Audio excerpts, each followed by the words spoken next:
Hi everybody, welcome to my channel. I'm Todd Banner. Well, with all the hubbub in Lumix land about the S5 Mark II, and in the process of watching some of the Lumix Live videos that were being put on from the Consumer Electronics Show in Las Vegas, I noticed something in one of those videos. I don't remember which exact one it was, but there's a point, it's Sean Robinson, I guess is the product manager, and Matt Frazier, who I think is the video guy. Anyway, there is a point in one of those videos where Matt mentions his favorite L-mount lens. And I think it was a Leica. And then he asked Sean what his favorite L-mount lens is, but it can't be a Panasonic lens. It's got to be one of the other lenses in the L-mount alliance. And I don't really recall what Sean said. Might have been a Sigma. Can't remember. But what I thought was interesting about that, and I don't know if this was intentional or not, but it seemed to me either way that it was kind of a dig at our friends at Canon, who have decided to lock down the RF lens mount for the new the newer mirrorless Canon cameras. And I have a soft spot for Canon. I mean, I started off, when I got into photography seriously when I was given a Canon camera for college graduation. By the way, here is a picture of me with that camera, 22 or so, out on a similar winter to what we're having now with no snow. I think I might even have a mustache, but I was blonde. It was kind of hard to see, so I kind of gave that up. But so I have a soft spot in my heart for Canon, but also thinking back to those times with film SLRs and third-party lenses, there were a bunch of third-party lenses available back in those days. I mean, you had the ones that are available now. You had Tamron, you had Tokina. You had Sigma, except that most Sigma was OEMing lenses for other brands. So if you bought a Quantere or a ProMaster lens, there's like a chance it was Sigma. I had the Quantere 80 to, I think it was an 80 to 205. It was the two-touch model, not the push-pull, which actually is a pretty decent lens. And Tamron was really interesting because they had the Adaptol mount. So with mechanical mounts, as all of them were, it was really, I mean, it would be really hard back in those days to lock down your lens mount so that nobody else could produce a lens that would work on it, because it was a mechanical coupling. So all you had to do was just figure out the mechanical coupling, and you could produce lenses with that style mount. And what Tamron did, which was unique, was they had what was called the Adaptol mount. So all the Tamron lenses had the same mount on the back. It was Tamron's mount, and then there were mount adapters.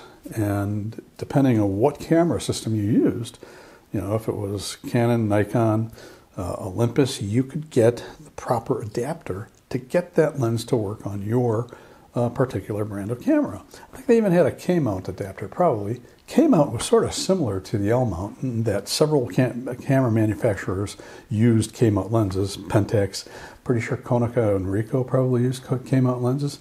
But at any rate, I had the Tamron Adaptol 28 to 70 f3.5 to 4.5. Not a bad lens. I mean, it was a little soft wide open, but if you stopped it down, it was pretty decent. So yeah, it was really interesting. It's really interesting.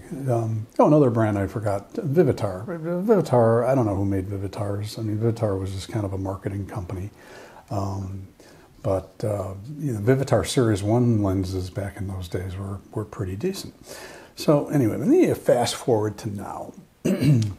And you can still adapt lenses to electronic mounts. I mean, you have to have equipment to do that. I actually worked for a company that sold scientific imaging, and we actually sold a Canon 50mm f1.2L lens with that system. And we figured out how to actually control that Canon lens from a computer keyboard. Essentially, they just rented this device with the mount that let you query each pin to see what it did. And so that's how we were able to reverse engineer the Canon EF mount to be able to use that lens on scientific grade CCD cameras. I'm sure Canon didn't mind because we were selling their lens. We also sold a lot of Rebels because some of our really basic laboratory imaging systems were Rebels and Power Shots. I mean, enclosed in a housing and controlled from the computer. And Canon supplied a software development kit to be able to do that. So interesting now, where Canon has said, well, no, if you want to, shoot Canon, you're going to have to use a Canon RF lens. This is not the first time they've done something like this. The Canon Rebel SL3. And of course, this is an entry-level $700 SLR. I think you can still get them. They took the center pin off of the flash hot shoe. And the center pin is the pin that has always been the pin that actually fires the flash. And you have the other accessory pins that, control the flash.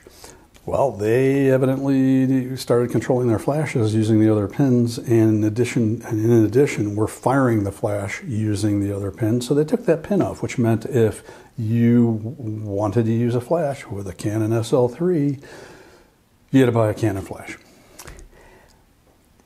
This kind of thing just strikes me as incredibly short-sighted. You're essentially taking your system and saying to people who are maybe just getting into photography or videography that, hey, no, you have to use our lenses with this camera. I'm pretty sure Canon doesn't have a problem with people using like totally manual lenses on that mount. I mean, that's easy enough to do. Laowa, probably, I don't know if Laowa does it, but I have the Laowa Micro Four Thirds 7.5 millimeter lens, totally manual lens. It just mounts on the camera and you control everything manually. I'm guessing Canon doesn't have a problem with that, but they've made a manufacturer quit selling the lens that has autofocus. And I'm not sure if it has autofocus, but it actually does have aperture control. So, I mean, the end result is that these people who are getting into photography and videography and starting out and wanting to move away from, say, a smartphone, some of them are going to cross Canon off the list. And that means you may lose those customers for a long time. I mean, there are people on YouTube who are making a career out of switching systems and saying, here's why I switched systems. I think most people who are not professionals pick a system and they stick with it, which I think is a good idea. I mean, I think that from what I can tell, is when people switch systems often, they still haven't learned how to use the original system before switching it. This makes no sense to me. This, of course, benefits the L mount because it's almost an open mount. You have a lot of lens choices from a lot of different manufacturers. It would be interesting to see if Tamron were able to join the L-Mount Alliance because they have some nice lenses. And again, that's one of the reasons why I think anybody looking at especially full-frame camera systems should look at Sony because, you can get Tamron lenses, and some of the Tamron lenses that have come out recently look to be really good lenses.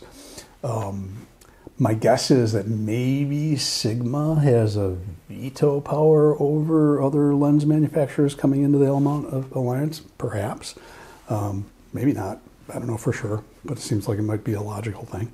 People are starting out, there's Sony and there's L-Mount. And that S5 Mark II, if I were interested in getting into full-frame photography and video, the short list would have that and it would probably be on top. And the only advantage I would see with Canon is like the R6 Mark II does full sensor with 60p 4K. I'm not sure how huge a deal that is. I'm not sure how long this is going to last with Canon. I think that at some point they're going to figure out they're losing sales and go, oh, whoops, we made a mistake. I worked in corporate America for a long time, and had companies that I worked for make a mistake and then say, whoops, we made a mistake, and right the ship and go on. And hopefully it doesn't damage the brand for a long time. Anyway, those are my thoughts. Be interested in hearing what you all think. So leave a comment below. If it was interesting to you, please hit that like button. I'm Todd Banner, and I will see you next time.